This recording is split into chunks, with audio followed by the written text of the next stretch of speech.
Hello students. अभी हम लोग आज अपना जो है 6 चैप्टर जो हम लोगों ने पहले शुरू किया था पार्ट 1, आज हम लोग उसका पार्ट 2 करेंगे।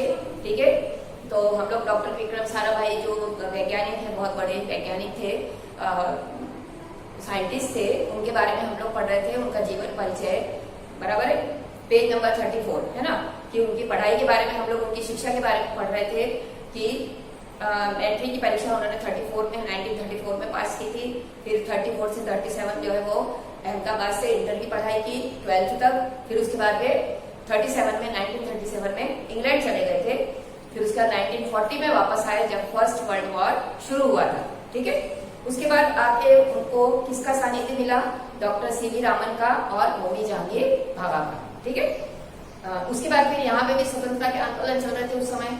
ठीक है ना, भारत छोड़ो आंदोलन, फिर असहयोग आंदोलन, है ना, ये सब गांधी जी के चल रहे थे, तो वो मतलब काफी अट्रैक्ट हुए उसके साथ। उसके बाद 1942 में उनकी शादी जो है मृणालिनी स्वामीनाथन के साथ हुई।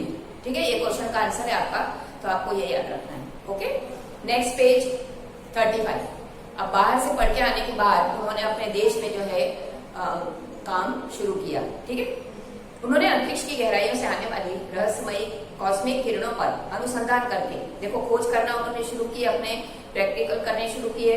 कैम्ब्रिज विश्वविद्यालय से 1947 में 1947 में पीएचडी की उपाधि हासिल की, है ना, जब भी उनके नाम के आगे डॉक्टर लगता है ना। देखो डॉक्टर दो होते हैं, फिजिशियन एंड सर्जन होते हैं, और दूसरे जो पीएचडी की उपाधि जिनको मिलती है उनके नाम के आगे भी डॉक्टर लगता है। ठीक है, तो उन्होंने जो है इस तरीके की पीएचडी जो है उन्होंने इसमें किया। किसमें किया कि जो अंतरिक्ष से जो कॉस्मिक रेज आती हैं धरती पर, है ना, उसकी खोज की कि किस तरीके से आती है, कैसा है, उसके बारे में, और पूरी थीसिस उसके ऊपर लिखनी पड़ती है, तो वो सब उन्होंने किया।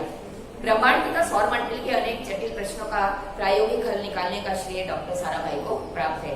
उन्होंने पूरा सोलर सिस्टम जो है वो उसमें जितने भी क्वेश्चंस आते थे, जितने भी जो वैज्ञानिक लोग हल नहीं कर पाए थे, तो वो सब उन्होंने उसमें किया। यह उनका स्वभाव था कि कॉस्मिक किरणों पर प्रयोग के लिए हमको जो है बहुत ऊंचाई वाली जगह चाहिए, तभी हम लोग जो है वो अंतरिक्ष से आने वाली जो है कॉस्मिक रेस है उसके ऊपर हम लोग अनुसंधान कर सकते हैं। तो इसके लिए उन्होंने गुलमर्ग में, मतलब कश्मीर तो सबसे ऊपर है भारत में, उत्तर दिशा में, तो वहां पर उन्होंने एक प्रयोगशाला बनाई। ठीक है, जहाँ पे वैज्ञानिक लोग खोज करते हैं। उनके प्रयासों से 1947 में फिर बाद में वहां बनवाई, उसके बाद में अहमदाबाद में आए और वहां पर भी उन्होंने एक प्रयोगशाला बनाई, अनुसंधान प्रयोगशाला। ठीक है, जिससे वे आजन्म संबद्ध रहे। साथ ही उन्होंने देश में वस्त्र उद्योग की तकनीकी समस्याओं का हल निकालने के लिए अहमदाबाद में टेक्सटाइल इंडस्ट्रीज रिसर्च एसोसिएशन की आधारशिला रखी। देखो वो उद्योगपति परिवार के थे, उस समय भारत में इतना पैसा नहीं था लोगों के पास, लेकिन इनका परिवार जो है बहुत प्रतिष्ठित परिवार था, बहुत पैसे वाले थे, तो ये अपने पैसों का उपयोग जो है वो लोगों के लिए करते थे। लोगों के लिए उन्होंने जो है वो फैक्ट्रीज खुलवाई, है ना, पहले पैसा उन्होंने लगाया लेकिन लोगों को रोजगार मिला उसके अंदर। ठीक है ना, आधारशिला उन्होंने टेक्सटाइल इंडस्ट्रीज रिसर्च एसोसिएशन बनाया पहले, है ना, फिर उसके बाद जो है उसकी नींव, बिल्डिंग बनाने की नींव रखी। ठीक है, भौतिक अनुसंधान प्रयोगशाला डॉक्टर साराभाई परमाणु शक्ति, अंतरिक्ष विकिरण, सूर्य, ग्रह, तारा, खगोल पर वो कार्य करते रहे। वो प्रयोगशाला के अंदर उन्होंने जो है इतने सारे अनुसंधान के कार्य किए। ठीक है, सन 1961 में परमाणु ऊर्जा आयोग के सदस्य बनाए गए।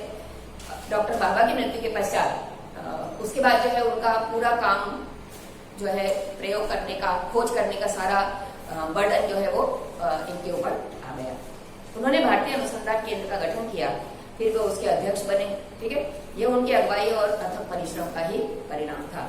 भारत में क्या हुआ, दूरसंचार, दूरदर्शन और मौसम विज्ञान के लिए जो है वो सैटेलाइट जो अंतरिक्ष में फिट होते हैं उसके लिए जो है उन्होंने खोज की और फिर उसको शुरू किया।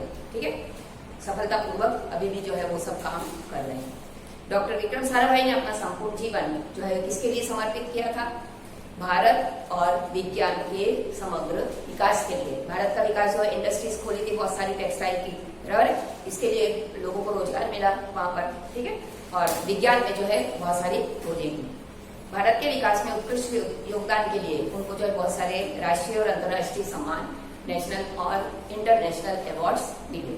ठीक है, कौन कौन से मिले थे इसका एक क्वेश्चन है, देखो 1962 में उन्हें डॉक्टर शांति स्वरूप भटनागर पुरस्कार, फिर 1966 में पद्म भूषण, ठीक है, 1972 में मरणोत्तर पद्म विभूषण, है ना, एक्सपायर होने के बाद उनको उनके कामों से खुश होकर जो है उनको ये पुरस्कार दिया गया। फिर निशस्त्रीकरण से संबंधित कई महत्वपूर्ण अंतर्राष्ट्रीय संस्थाओं में भी भारत के वो प्रतिनिधि, बाहर जो है यूएनओ होता है ना, यूएनओ में के भी सदस्य वो बने थे, ठीक है। डॉक्टर विक्रम साराभाई 1966 में international council of scientific union के सदस्य बने। सन 1968 में यूएनओ में, है ना, यूनेस्को के विज्ञान विभाग के अध्यक्ष बने, ठीक है। फिर इंडियन जियोलॉजिकल यूनियन का भी उनको प्रमुख बनाया गया। उनको कौन कौन से पदों से विभूषित किया गया इसका एक क्वेश्चन है ना, तो उसमें आपको ये सब लिखना है। डॉक्टर साराभाई सन 1970 में वियना शांति अंतर्राष्ट्रीय अणु मंच की 14th जो परिषद थी, है ना, उसके भी उनको हेड बनाया गया। सन 1971 में संयुक्त राष्ट्र संघ परिषद के उपाध्यक्ष बने यूएनओ के, उसके बाद में विज्ञान विभाग के अध्यक्ष बने। ये सब जो है आपको उस क्वेश्चन के आंसर में लिखना है, ठीक है। वे उच्च कोटि के वैज्ञानिक नहीं थे, बल्कि देखो खाली साइंटिस्ट ही नहीं थे, दूसरे क्षेत्र में भी जो उन्होंने बहुत सारे काम किए थे, कला, शिक्षा और समाज, है ना, कई स्कूल भी खोले उन्होंने वहां पर अहमदाबाद में, है ना, पर्याप्त समय उन्होंने निकाला, ठीक है। उनके प्रयासों से अहमदाबाद में लोक विज्ञान केंद्र और नेहरू विकास संस्थान, ये 2 संस्थाएं उन्होंने वहां पर बनाई थी, ठीक है, उसकी स्थापना की और उसको आगे बढ़ाया, जिसमें बहुत सारे लोगों को सीखने को मिला, बराबर, जहां वो जन सामान्य की विज्ञान के प्रति रुचि जागृत हो, है ना, साइंस के प्रति जो है ज्यादा लोग जो है अट्रैक्ट हो, पढ़ने के लिए उनकी रुचि बढ़े, इसके लिए उन्होंने जो है काम किए, ठीक है। वह दिसंबर 1971 की काली रात थी, है ना, जब उनको देखो वहां से भेजा गया त्रिवेंद्रम के लॉन्चिंग स्टेशन जो है त्रिवेंद्रम में, ठीक है, तुम्बा में, है ना, तुम्बा करके जगह है, वहां पर जो है उनको काम करने के लिए भेजा गया था, निरीक्षण करने के लिए भेजा गया था। तो वहां पर वो एक होटल में ठहरे रहते हैं, तो वहां जो है उनको कौन से दिन 21 दिसंबर 1971 में, ठीक है ना, 1931 में जो उनको हार्ट अटैक होता है, वहां पर उनकी डेथ होती है। तो ये पूरा उनका जीवन परिचय जो है आपको इसमें दिया हुआ है। इसके लास्ट में लिखना है कि जो कार्य उन्होंने शुरू किए थे वो सब अधूरे रह गए, है ना, बहुत सारे तो उन्होंने पूरे कर दिए थे, तो महान प्रतिभा उनको कहा गया है, ठीक है। तो कंपोजिशन अभी इसी तरह से बना के हम लोग लिखेंगे। ये पार्ट 2 आपका यहाँ पे खत्म होता है, ठीक है, और PDF आपको आएगी, उसमें क्वेश्चन आंसर्स लिखना वर्कबुक में, ठीक है, और कंपोजिशन भेजोगी तो कंपोजिशन लिखना, ठीक है। Thank you.